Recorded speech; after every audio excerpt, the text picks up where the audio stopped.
Detective is brought to you by CrimeFeed.com. You crave a good mystery, and CrimeFeed.com is your 24/7 source for getting your fix. From criminals behaving badly to the most absurd crimes of our time, CrimeFeed brings you the real story. CrimeFeed.com. Due to the graphic nature of the content, Detective may not be suitable for all audiences.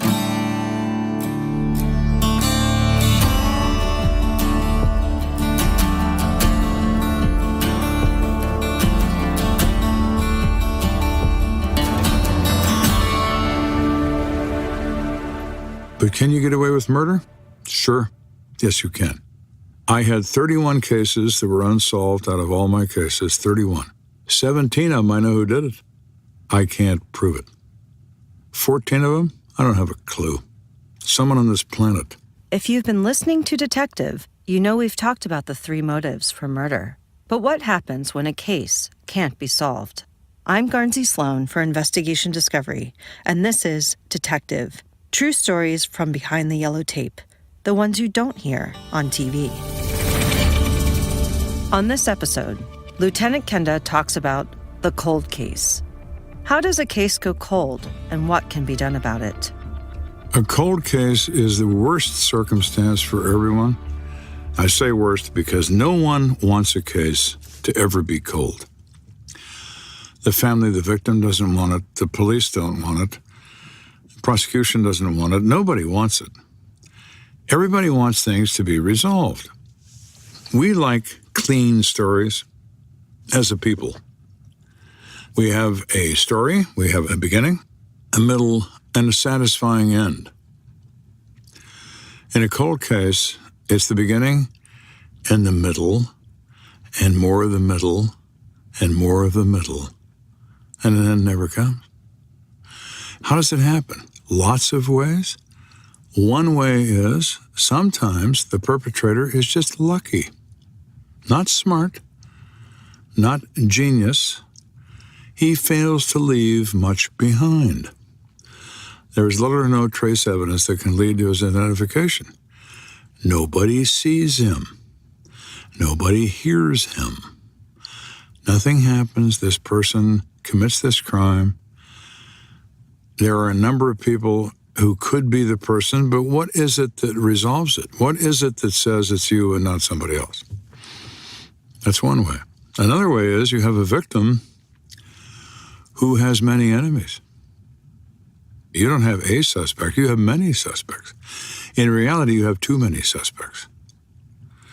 I had a murder case once where the guy was so universally despised. 100 people promised to kill him. 50 people were on their way over to do it when somebody else did it. He was a piece of work. He sold narcotics. They weren't narcotics. They were bunk junk. On the street, bunk junk is dope that isn't dope. So you sell chips of ivory soap because they're yellowish and they look like crack cocaine for $20 a pop for each little flake of ivory soap, and when you put them in your crack pipe, bubbles come out instead of crack smoke, and you're not happy, but you can't find him because he's in the wind. He was holding up a sign over his head that said, "Murder me, please. Let me give you 50 reasons why you should murder me." And he did precisely that. That case drove me crazy. We finally did resolve it, but it was cold for 3 years. Because where do you begin? Did you do this? I wanted to. I didn't, but not that I wouldn't have. Now, other circumstances make things go cold when witnesses lie. They protect people.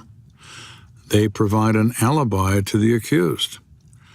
They provide an unbreakable alibi. I was with him. He was with me at this location. He could not have been there. He thus had no opportunity to commit the crime. And I will testify to that in a grand jury. I will say that because that's what happened. You're stuck with that. If you can't break that, if you can't get around it, it stops there. The good news is, in cold cases, things progress. We now have tests available we didn't have available 20 years ago. We have techniques available now that we didn't have 10 years ago. But more importantly than that, relationships change. People lose their fear of someone. They lose their loyalty to someone. They make the decision that they're more concerned now about the victim than they were at the time. They can't live with their guilt of concealing their knowledge of this event. All sorts of things happen that make people come forward. Or if recontacted, they will break down and tell you. You also have the hell hath no fury angle. The guy gets divorced from the wife who was his alibi. We're no longer in love. No, now I'll tell you. Many people have been arrested because of those events. But can you get away with murder? Sure. Yes, you can. I had 31 cases that were unsolved out of all my cases, 31. 17 of them, I know who did it. I can't prove it. 14 of them, I don't have a clue.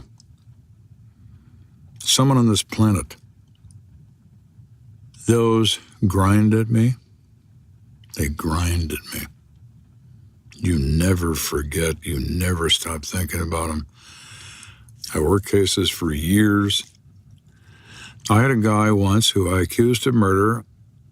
I said some horrible things to him, and he was busy removing a piece of lint from his blue jeans during that conversation because he couldn't care less, because he's sociopathic. He didn't feel any emotions. I'm ranting, and he's on the verge of falling asleep. Those things can make you crazy. There were times when I woke up in the middle of the night to write notes. I kept a notepad next to my bed. Now that's crazy. But I did that. You do whatever it takes, whatever you think it takes. My longest investigation was 9 years. It was a cold case for 9 years. Similar circumstance, too many suspects. The victim had a long criminal history. Victim was somebody nobody cared about, who worked for Goodwill Industries and supposedly committed crimes. The thing that was so sad about it was that this particular guy had been hit by a car when he was a 8-year-old kid. And it reduced him to the mentality of an 8-year-old that lasted all of his life. His parents died. There was no one else to care for him. When he was in his 30s, he winds up being collected by some community program, and he gets a job and he lives in this really bad motel that catered to every criminal in El Paso County. He was unable to assess his friends. He could not assess people and how sincere they were in making friends with him. He wasn't capable of that. So people would make friends with him because they took his money, they drank his whiskey, they committed crimes and blamed him for them. He got arrested all the time. He never got convicted of anything because he never did anything.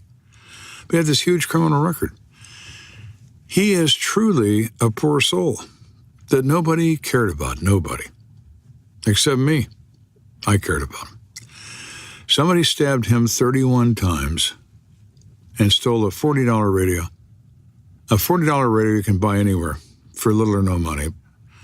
A very, very cheap product. They killed for it.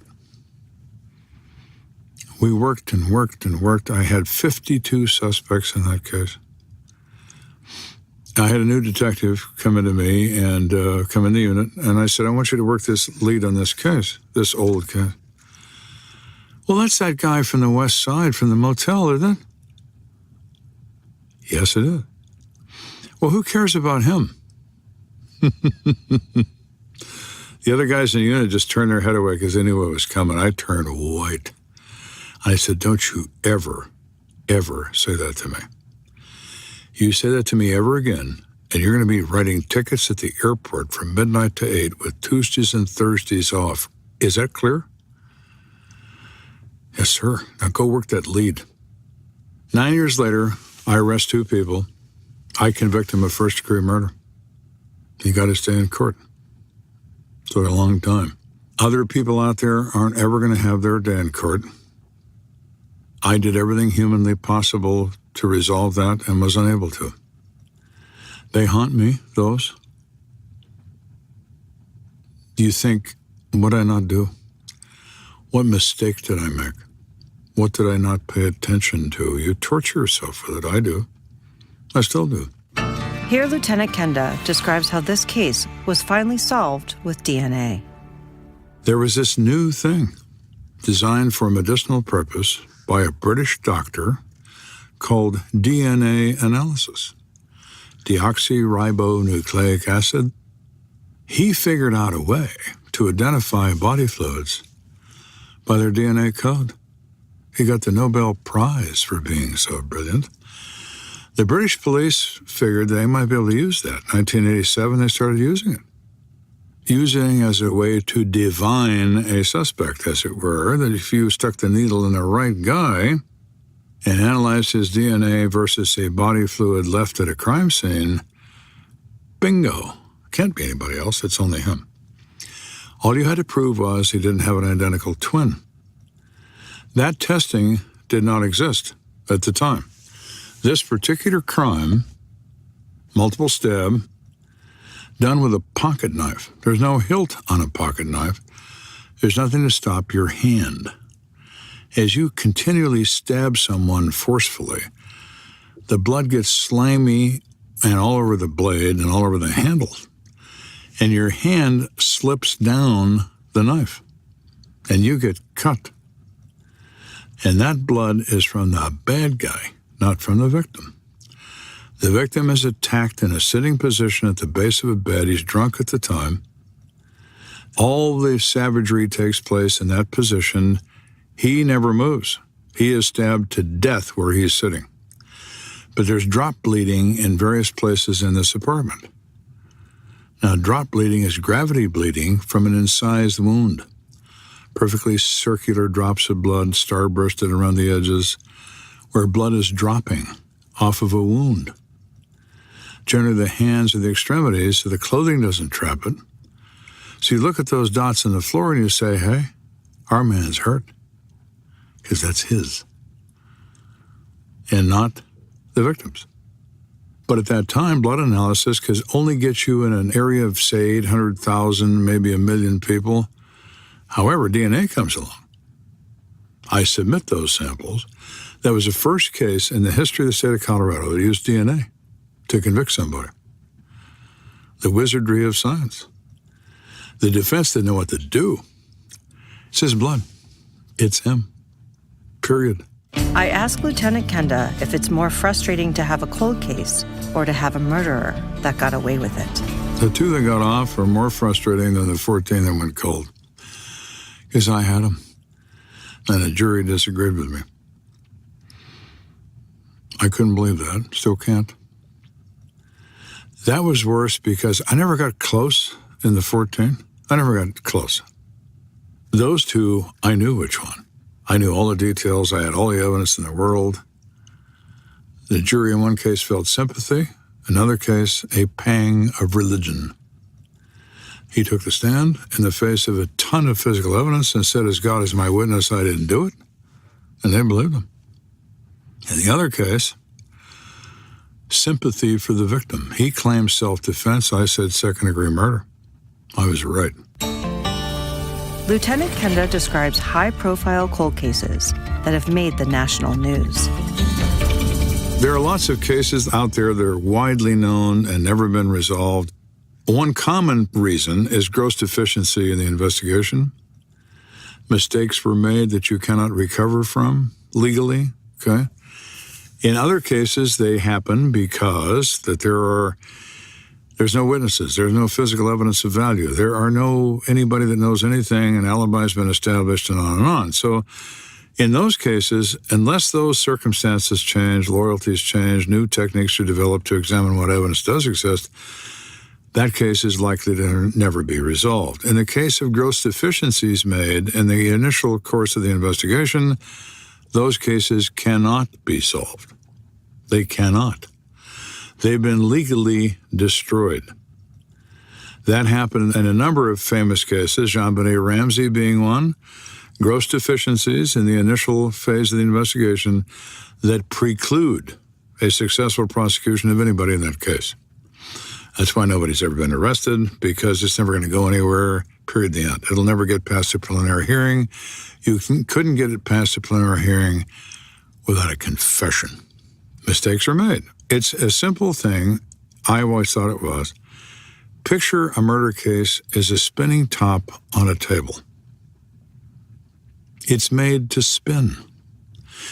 It spins absolutely perfectly. You, as a detective, should stand there and admire it for as long as is necessary to decide the parameters of this case. If you touch it too quickly, too firmly in the wrong place, it scoots off that table and it disappears. And you never get it back. You've only got one chance at these, and only one chance to do it right. The Casey Anthony case, one that's very widely spoken about. The law in the state in which she was tried required a death penalty application for the crime she was charged. Who's Casey Anthony? That confused female who was sitting there accused of the death of her daughter? You think a jury's going to kill her? No. They might throw her in jail. They're not going to kill her. And the way the case was charged in the law in that state, they had no choice. It's find her guilty and give her death or walk her. They don't want to kill her, so they walked her. This is both the blessing and the curse of a jury system. Mistakes get made both ways. They find innocent people guilty and guilty people innocent for various reasons. But if you think of a jury system as finders of fact, oh no, that's a mistake. Because they're not. They're people. People off the street who make decisions for the worst possible reasons, but they decide. How do you look? What do you say? What do you appear like? What did you do exactly? Was it something really evil, or is it just something stupid? All sorts of factors come into play. So, that's part of the design of the criminal justice system, to prevent draconian and ruthless punishment. But at the same token, it allows room for error. It allows room for convictions of people who probably didn't do anything wrong, and for the release of other people who obviously did.